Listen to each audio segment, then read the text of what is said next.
MLC चुनाव में बीते जिस तरीके से चुनाव हुए हैं उसमें भी एक तरीके से बीजेपी जीती है, लेकिन आज जो एमएलसी चुनाव हुआ उसके बारे में आज हम बात कर रहे हैं। बीजेपी ने बम्पर जीत इसमें हासिल किया और जिसमें सपा का सूपड़ा साफ हो गया, क्योंकि बीजेपी ने 4 सीटों पर भगवा लहराकर बड़ी जीत दर्ज की है।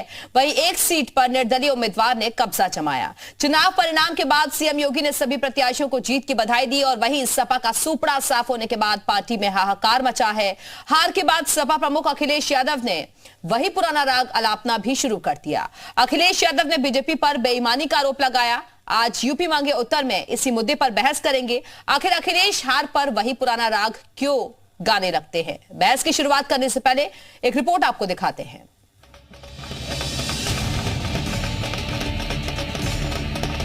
यूपी एमएलसी चुनाव में बीजेपी ने भगवा लहरा दिया है।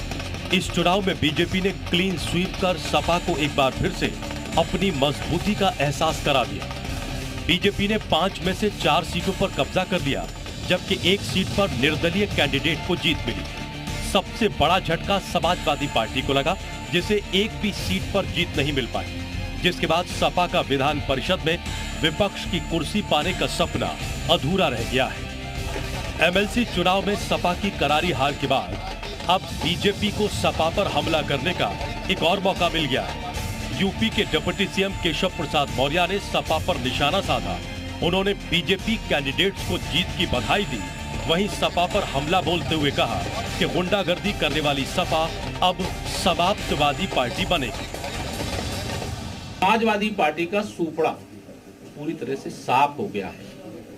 उनके अहंकार की हार हो गई है, उनकी गुंडागर्दी की हार हो गई है, उनकी जातिवाद की हार हो गई है, उनकी विकास विरोधी जो राजनीति है उसकी हार हो गई है।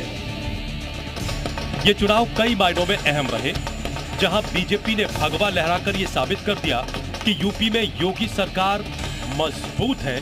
वहीं सपा की करारी हार से एक बार फिर पार्टी की रणनीति पर सवाल उठे हैं।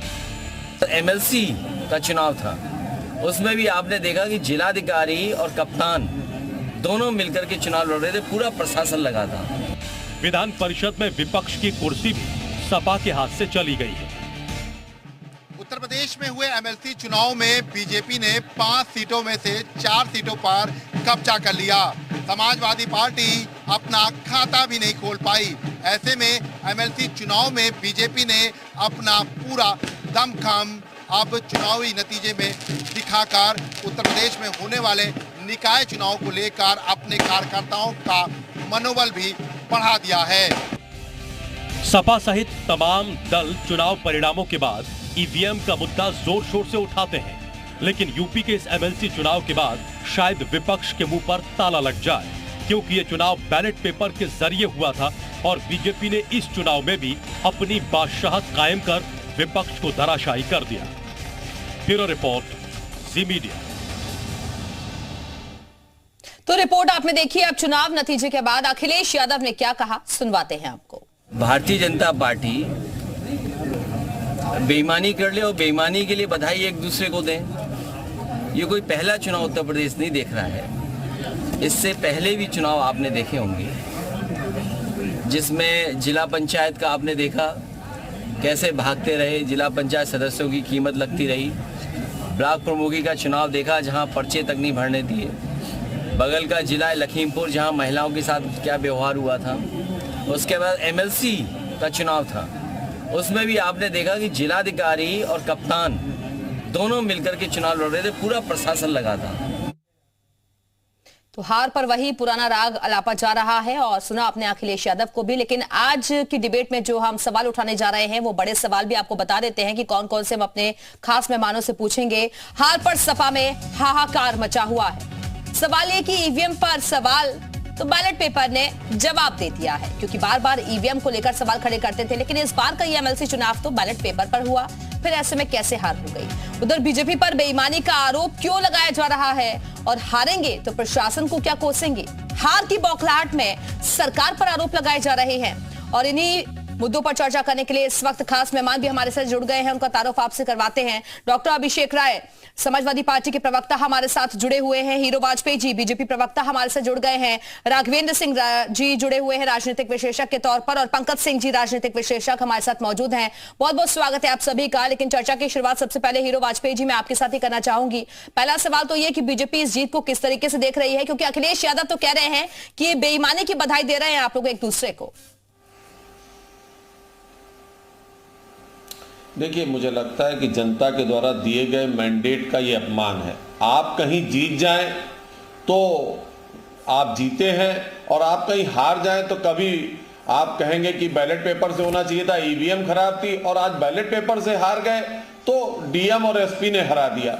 मुझे लगता है कि हर चीज के लिए एक झूठ तैयार रखते हैं और उसको लेकर सामने आ जाते हैं। लगातार 4 चुनाव हारते रहे आप, और उसके बाद 14, 17, 19, 22 फिर आप हारे, और उसके बाद ये कहना कि कहीं जीत जाए तो सपा की जबरदस्त जीत हुई है, जनता का मूड बदल रहा है, और हार जाए तो आप ये कहें कि प्रशासन ने हरा दिया। मुझे लगता है हार को हार की तरह स्वीकार करना चाहिए, जीत को जीत की तरह स्वीकार करना चाहिए, और जनता के द्वारा दिए गए मैंडेट को मानना चाहिए। जनता का आशीर्वाद है, जनता ने जो निर्णय किया सही किया होगा। योगी जी के नेतृत्व में एक लोकप्रिय सरकार उत्तर प्रदेश में चल रही है जो आम जनमानस के लिए काम कर रही है, और उसी का ये निर्णय है जो बैलेट पेपर के रूप में निकला है बॉक्सेस से। ठीक है, डॉक्टर अभिषेक राय, सुना आपने हीरो वाजपेयी जी को। वो कह रहे हैं कि भाई हार को हार मानिए ना, और जीत को जीत। आप लोग पहले ईवीएम को लेकर सवाल खड़े करते थे, और ये तो चुनाव बैलेट पेपर से हुए हैं ना, फिर भी दिक्कत हो गई आप लोगों को। देखिए, हम सीधी सी बात है, पहले सबसे पहली बात तो जीते हुए जितने भी प्रत्याशी हैं उन सभी लोगों को बधाई देते हैं, लेकिन सबको पता है उसके साथ साथ हम शासन और प्रशासन को भी बधाई देते हैं। देखिए, अभी मैं ज़्यादा बातें गोरखपुर और फैजाबाद स्नातक सीट की ही कर लेते हैं जहाँ पे चुनाव हो रहा था। मैं खुद आजमगढ़ में हूँ, मैं खुद एक वोटर रहा हूँ, सारी चीज़ें रही हैं, और किस तरीके से शासन प्रशासन का दबाव रहा है, लोगों ने किस तरीके से वोट डालने नहीं दिए। 43% से मतदान हुआ, टोटल मतदान जो हुआ सिर्फ 43% हुआ। और आप देख लीजिए हमारे प्रत्याशी को, आप लोग कहते हैं ना, आप लोग तो खारिज करते हैं सब लोग समाजवादी पार्टी को।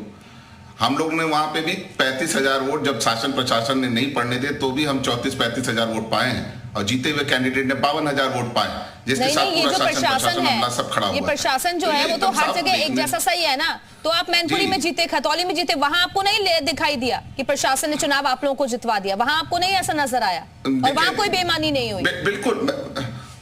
बिल्कुल आया नजर, नहीं बिल्कुल हमें आया नजर। हमने आपको बताया था, इस बारे में भी हमने आपको सारी चीजें बताई थी कि मैनपुरी में अगर हमारे पूरे मत पड़ने दिए गए होते तो हम 5 लाख से ज्यादा मतों से, जैसे 54% मतदान हो रहा है मैनपुरी में, 70% से ऊपर मतदान होना चाहिए था। जनता आदरणीय नेताजी को वो जो श्रद्धांजलि देना चाह रही थी, लेकिन ऐसा होने नहीं दिया प्रशासन। आप खतौली की भी चीज देख लीजिए, वहां कहाँ कितने % मत पड़े थे। मतदान का प्रतिशत जहां पे बाई इलेक्शन होते हैं, जहां पे सहानुभूति होती है, आप किसी भी सीट को उठा के देख लीजिएगा, लगातार बढ़ते रहते हैं। तो ये हम हमेशा ये नहीं कि हमने मैनपुरी में जीता, मैनपुरी तो हम 5 लाख से ज्यादा। आपको ये सोचना चाहिए ना डॉक्टर अभिषेक कि 5 सीटें थी और 5 में से एक भी सीट आप लोगों को नहीं मिली। हीरो वाजपेयी जी, सुना आपने, वो कह रहे हैं कि हमारा तो वोटिंग परसेंटेज और ज्यादा बढ़ता, जहां पर हम जीते भी पिछले चुनावों में वहां पर वोटिंग परसेंटेज ज्यादा रहता, लेकिन वहां पर भी प्रशासन ने ऐसे ही काम किया। देखिए दिव्या जी, अभी जो कह रहे थे, अगर हम 4 जीत सकते थे शासन प्रशासन से तो 5वीं भी जीत सकते थे। कानपुर की शिक्षक सीट वो हम हारे, तो इसके मतलब बैलेट में जो निर्णय जनता ने किया, या जो वोटर थे चाहे स्नातक के और शिक्षक के, जहां उन्होंने हमारे पक्ष में मतदान किया हम जीते, और जहां हमारे खिलाफ मतदान किया वहां हम हारे। तो अगर समाजवादी पार्टी कोई भी जो सीट हम हारे हैं उस पर भी नहीं आ पाई, सेकंड नंबर पे, थर्ड नंबर पे आई, तो आप मान सकते हैं कि जनता का विश्वास इनके साथ नहीं है। और अगर स्नातक और शिक्षकों का विश्वास इनके साथ नहीं है तो ये मान लीजिए उत्तर प्रदेश की जनता जो है वो मूड बना चुकी है। और 2024 में जिस मैनपुरी में 5 लाख चिल्ला रहे हैं, अब की चुनाव होगा, पता लग जाएगा कि जनता का मूड क्या है। ठीक है राघवेंद्र जी, अब मैं आपके पास आती हूँ। बीजेपी के लिए आप वो क्या फैक्टर्स देखते हैं जो कि काम कर गए, और समाजवादी पार्टी को यहाँ एक भी सीट नहीं मिली, उसके पीछे आपको क्या वजह नजर आती है? देखिए दिव्या जी, समाजवादी पार्टी के लिए तो अब गहन चिंतन का विषय है कि एमएलसी चुनाव में 5 में से 0 सीट पाना, वो भी उत्तर प्रदेश में। समाजवादी पार्टी उत्तर प्रदेश की क्षेत्रीय पार्टी है और अगर यहाँ पे इसका जनाधार इतना कमजोर होगा तो ये बहुत ही सोचनीय और विचारणीय है समाजवादी पार्टी के लिए। भारतीय जनता पार्टी के लिए प्लस पॉइंट ये है कि योगी सरकार की नीतियों की बात की जाए, लैंड ऑर्डर की बात की जाए या महिला सुरक्षा की, एक तरह से जनता ने मैंडेट उस पर दिया है। और दूसरी बात, ये बुद्धिजीवियों का चुनाव था, सभी स्नातक पास ही इसमें वोट दे रहे थे, शिक्षक वोट दे रहे थे। तो इसमें सबसे बड़ा प्रश्न तो यही है कि जो ईवीएम की बात होती थी, इसमें तो ईवीएम भी नहीं रहा, बैलेट पेपर रहा, पढ़े लिखे लोग दिए वोट। तो अब तो समाजवादी पार्टी को और सोचना पड़ेगा कि अब उनको कौन सी स्ट्रेटजी अपनानी है, क्योंकि अभी तक तो इनको ये था कि नहीं ईवीएम से वोट चुनाव हो रहा है इसलिए हम हार रहे हैं, ये तो बैलेट पेपर पे भी एक भी सीट नहीं निकाल पाए। तो ये समाजवादी पार्टी के लिए बहुत बड़ा चैलेंज है, इसलिए भी कि साल बर्बाद ही लोकसभा का चुनाव होने जा रहा है। अब देखना होगा कि क्या स्ट्रेटजी अपनाते हैं। कहीं ना कहीं जनता जनार्दन ने या जो भी इसके वोटर थे, ये रामचरितमानस विवाद और जो भी एक स्वामी प्रसाद मौर्य का बखान चल रहा था, उसको जनता ने नजरअंदाज किया और भारतीय जनता पार्टी के कामों को देखते हुए उसे वोटिंग किया। अब तो यही कहा जाएगा। ठीक है, आपके इस सवाल को आगे मैं लेकर जाती हूँ पंकज सिंह जी के पास। पंकज जी, यही सवाल मेरा आपसे भी है। जिस बात का जिक्र राघवेंद्र जी कर रहे हैं कि अब समाजवादी पार्टी के लिए आगे के लिए चुनौतियां और ज्यादा बढ़ गई हैं, क्योंकि अभी तक तो वो लोग कहते थे कि ईवीएम पर सवाल उठाते थे, लेकिन ये तो बैलेट पेपर से हुए ना। यहाँ ईवीएम या बैलेट पेपर वाला प्रश्न नहीं है।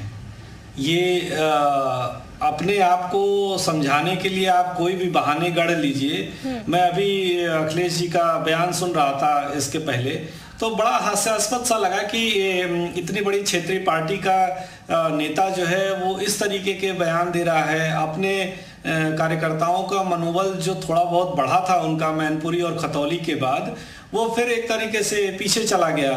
तो इस तरीके के बयान देने की बजाय वो ये कहते कि हाँ इस पर हम समीक्षा करेंगे, जहां हमारी कमियां हैं, संगठनात्मक कमियां हैं या जो भी हैं हम उस पर काम करेंगे, तो शायद मुझे लगता है कि वो ज़्यादा अच्छा मैसेज जाता। इस तरीके के बयान देके ये देखिए कोई दूसरी लाइन तीसरी लाइन का जो नेता है कोई इस तरीके का बयान दे दे तो समझ में आता है कि वो प्रशासन करा रहा है। वो खुद मुख्यमंत्री रह चुके हैं, उनको इस तरीके के बयान मुझे लगता है चुनाव के परिणाम के बाद नहीं करना चाहिए। ये एक संस्थाओं पर इस तरीके की टीका टिप्पणी वो पूर्व मुख्यमंत्री के तौर पर नहीं ठीक है। हाँ, जो बात राघवेंद्र जी ने कही वो बिल्कुल सही है कि क्षेत्रीय दल के तौर पर समाजवादी पार्टी एक मुख्य विपक्षी है और उसने इस चुनाव में कई चीजों का नुकसान उठाया। नेता जो है उसका सदन में प्रतिपक्ष का जो पद था वो भी वो गंवा बैठी। फिर जो कार्यकर्ताओं में उत्साह भरना था इस चुनाव के माध्यम से वो भी वो नहीं कर पाई। उसको ये साबित करना था कि वो संगठनात्मक तौर पर और पारिवारिक विवाद से बाहर आ चुकी है। ये सारी चीजें उसको शो करनी थी, दिखानी थी, वो उसमें सफल नहीं हुई। तो मुझे लगता है कि इस चुनाव में न केवल सीटों का नुकसान हुआ है बल्कि समाजवादी पार्टी को कई तरीके के नुकसान हुए। ठीक है डॉक्टर अभिषेक राय, ये बेहतर होता ना कि आप ये कहते हैं कि इस पर समीक्षा की जाएगी और जहां पर जो कमियां रह गई हैं उनको दुरुस्त किया जाएगा, लेकिन आप तो अपनी हार के लिए दूसरों को जिम्मेदार बता रहे हैं। ये कब तक चलेगा ऐसे एक्सक्यूजेस?